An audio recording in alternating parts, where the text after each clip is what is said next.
राधे राधे, जय श्री कृष्णा दोस्तों। माघ पूर्णिमा पौराणिक व्रत कथा। इस पाठ के बिना अधूरा रहेगा व्रत। माघ पूर्णिमा का बाकी पूर्णिमाओं की तरह विशेष महत्व है। इस व्रत को करने से व्यक्ति की सभी मनोकामनाएं पूरी होती है। माघ पूर्णिमा पर इस पौराणिक कथा का पाठ जरूर करना चाहिए।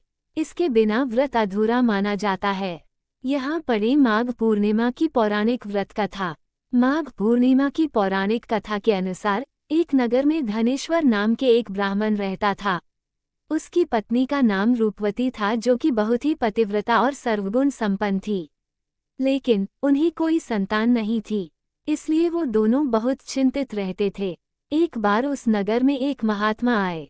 उन्होंने उस नगर के सभी घरों से दान लिया, लेकिन धनेश्वर की पत्नी जब भी उन्हें दान देने जाती तो वो उसे लेने से मना कर देते थे।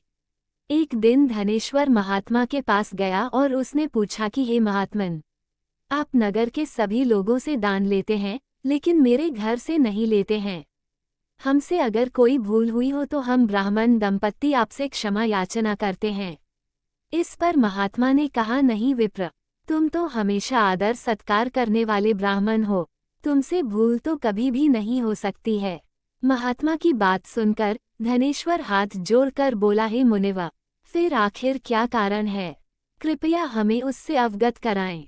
इस पर महात्मा बोले, हे विप्र, तुम्हारे कोई संतान नहीं है। जो दंपति निसंतान हो उसके हाथ से भिक्षा कैसा ग्रहण कर सकता हूँ?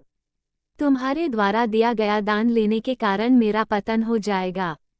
बस यही कारण है कि मैं तुम्हारे घर से दान स्वीकार नहीं करता।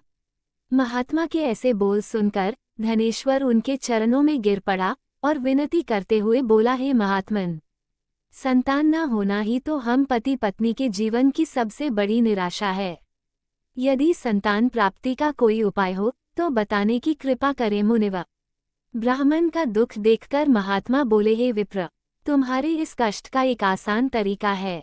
तुम्हें 16 दिनों तक श्रद्धापूर्वक काली माता की पूजा कर उन्हें प्रसन्न करना होगा, तो उनकी कृपा से अवश्य तुम्हें संतान की प्राप्ति होगी। इतना सुनकर धनेश्वर बहुत खुश हुआ। उसने महात्मा का आभार प्रकट किया और घर आकर पत्नी को सारी बात बताई। इसके बाद धनेश्वर मां काली की उपासना के लिए वन चला गया। ब्राह्मण ने पूरे 16 दिन तक काली माता की पूजा की और उपवास रखा। उसकी भक्ति देखकर और विनती सुनकर काली माता ब्राह्मण के सपने में आई और बोली, हे धनेश्वर, तू निराश मत हो, मैं तुझे संतान के रूप में संतान की प्राप्ति का वरदान देती हूँ, लेकिन 16 साल की अल्पायु में ही उसकी मृत्यु हो जाएगी। काली माता ने कहा, यदि तुम पति पत्नी विधिपूर्वक 32 पूर्णिमा का व्रत करोगे तो तुम्हारी संतान दीर्घायु हो जाएगी। प्रातःकाल जब तुम उठोगे तो तुम्हें यहाँ आम का एक वृक्ष दिखाई देगा। उस पेड़ से एक फल तोड़ना और ले जाकर अपनी पत्नी को खिला देना। शिव जी की कृपा से तुम्हारी पत्नी गर्भवती हो जाएगी। इतना कहकर माता अंतर ध्यान हो गईं। प्रातःकाल जब धनेश्वर उठा तो उसे आम का वृक्ष दिखा, जिस पर बहुत ही सुंदर फल लगे थे। वो काली माँ के कहे अनुसार फल तोड़ने के लिए वृक्ष पर चढ़ने लगा। उसने कई बार प्रयास किया, लेकिन फिर भी फल तोड़ने में असफल रहा। तभी उसने गणेश भगवान का ध्यान किया और गणपति की कृपा से इस बार वो वृक्ष पर चढ़ गया और उसने फल तोड़ लिया। धनेश्वर ने अपनी पत्नी को वो फल दिया, जिसे खाकर वो कुछ समय बाद गर्भवती हो गई। दंपत्ति काली माँ के निर्देश के अनुसार हर पूर्णिमा पर दीप जलाते रहे। कुछ दिन बाद भगवान शिव की कृपा हुई और ब्राह्मण की पत्नी ने एक सुंदर बेटे को जन्म दिया, जिसका नाम उन्होंने देवीदास रखा। जब पुत्र 16 वर्ष का होने को हुआ तो माता पिता को चिंता होने लगी कि इस वर्ष उसकी मृत्यु न हो जाए।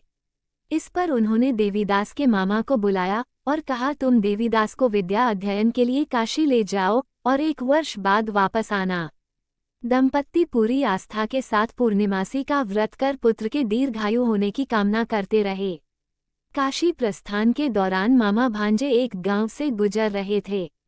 वहां एक कन्या का विवाह हो रहा था। विवाह होने से पूर्व ही उसका वर अंधा हो गया। तभी वर के पिता ने देवीदास को देखा और मामा से कहा, तुम अपना भांजा कुछ समय के लिए हमारे पास दे दो। विवाह संपन्न हो जाए उसके बाद ले जाना। ये सुनकर मामा ने कहा, यदि मेरा भांजा ये विवाह करेगा तो कन्यादान में मिले धन आदि पर हमारा अधिकार होगा। वर के पिता ने मामा की बात स्वीकार कर ली और देवीदास के साथ कन्या का विवाह संपन्न करा दिया। इसके बाद देवीदास पत्नी के साथ भोजन करने बैठा, लेकिन उसने उस थाल को हाथ नहीं लगाया। ये देखकर पत्नी बोली, स्वामी आप भोजन क्यों नहीं कर रहे हैं? आपके चेहरे पर ये उदासी कैसी? तब देवीदास ने सारी बात बताई। ये सुनकर कन्या बोली, स्वामी मैंने अग्नि को साक्षी मानकर आपके साथ फेरे लिए हैं, अब मैं आपके अलावा किसी और को अपना पति स्वीकार नहीं करूंगी। पत्नी की बात सुनकर देवीदास ने कहा, ऐसा मत कहो, मैं अल्पायु हूँ, कुछ ही दिन में 16 वर्ष की आयु होते ही मेरी मृत्यु हो जाएगी। इस पर उसकी पत्नी ने कहा कि स्वामी जो भी मेरे भाग्य में लिखा होगा वो उसे स्वीकार है। देवीदास ने उसे समझाने की बहुत कोशिश करी, लेकिन जब वो नहीं मानी तो देवीदास ने उसे एक अंगूठी दी और कहा, मैं काशी जा रहा हूँ, लेकिन तुम मेरा हाल जानने के लिए एक पुष्प वाटिका तैयार करो। उसमें भांति भांति के पुष्प लगाओ और उन्हें जल से सींचती रहो। यदि वाटिका हरी भरी रहे, पुष्प खिले रहें, तो समझना कि मैं जीवित हूँ, और जब ये वाटिका सूख जाए तो मान लेना कि मेरी मृत्यु हो चुकी है। इतना कहकर देवीदास काशी चला गया। अगले दिन सुबह जब कन्या ने दूसरे वर को देखा तो बोली, ये मेरा पति नहीं है, मेरा पति काशी पढ़ने गया है। यदि इसके साथ मेरा विवाह हुआ है तो बताए कि रात्रि में मेरे और इसके बीच क्या बातें हुई थी और इसने मुझे क्या दिया था। ये सुनकर वर बोला, मुझे कुछ नहीं पता, और पिता पुत्र वहां से वापस चले गए। उधर एक दिन प्रातःकाल एक सर्प देवीदास को डसने के लिए आया, लेकिन उसके माता पिता द्वारा किए जाने वाले पूर्णिमा व्रत के प्रभाव के कारण वो उसे डस नहीं पाया। इसके बाद काल स्वयं वहां आए और उसके शरीर से प्राण निकलने लगे। देवीदास बेहोश होकर गिर पड़ा। तभी वहां माता पार्वती और शिव जी आए। देवीदास को बेहोश देखकर देवी पार्वती बोली, हे स्वामी, देवीदास की माता ने 32 पूर्णिमा का व्रत रखा था, उसके फलस्वरूप कृपया आप इसे जीवन दान दें। माता पार्वती की बात सुनकर भगवान शिव ने देवीदास को पुनः जीवित कर दिया। इधर देवीदास की पत्नी ने देखा कि पुष्प वाटिका में एक भी पुष्प नहीं रहा। वो जान गई कि उसके पति की मृत्यु हो चुकी है और रोने लगी। तभी उसने देखा कि वाटिका फिर से हरी भरी हो गई है। ये देखकर वो बहुत प्रसन्न हुई। उसे पता चल गया कि देवीदास को प्राणदान मिल चुका है। जैसे ही देवीदास 16 वर्ष का हुआ, मामा भांजा काशी से वापस चल पड़े। रास्ते में जब वो कन्या के घर गए तो उसने देवीदास को पहचान लिया और प्रसन्न हुई। धनेश्वर और उसकी पत्नी भी पुत्र को जीवित पाकर हर्ष से भर गए। माघ पूर्णिमा व्रत कथा। एक अन्य कथा के अनुसार नर्मदा नदी के तट पर शुभाव्रत नामक विद्वान ब्राह्मण रहता था, लेकिन वह काफी लालची था। उसका लक्ष्य किसी भी तरह धन कमाना था और ऐसा करते करते ये समय से पूर्व ही वृद्ध दिखने लगा और कई बीमारियों की चपेट में आ गए। इस बीच उनके मन में आया कि उन्होंने पूरा जीवन तो धन कमाने में बीता दिया, अब जीवन का उद्धार कैसे होगा। इसी क्रम में उन्हें माघ माह में स्नान का महत्व बताने वाला एक श्लोक याद आया। इसके बाद स्नान का संकल्प लेकर ब्राह्मण नर्मदा नदी में स्नान करने लगे। करीब 9 दिनों तक स्नान के बाद उनकी तबीयत और भी ज्यादा खराब हो गई और इसी दौरान मृत्यु का समय भी आ गया।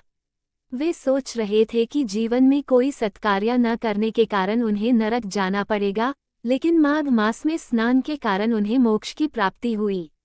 पौराणिक मान्यता है कि जो व्यक्ति श्रद्धापूर्वक पूर्णिमा का व्रत रखती हैं और कथा सुनती हैं, उन्हें संतान का सुख मिलता है और सारी मनोकामनाएं पूरी होती है।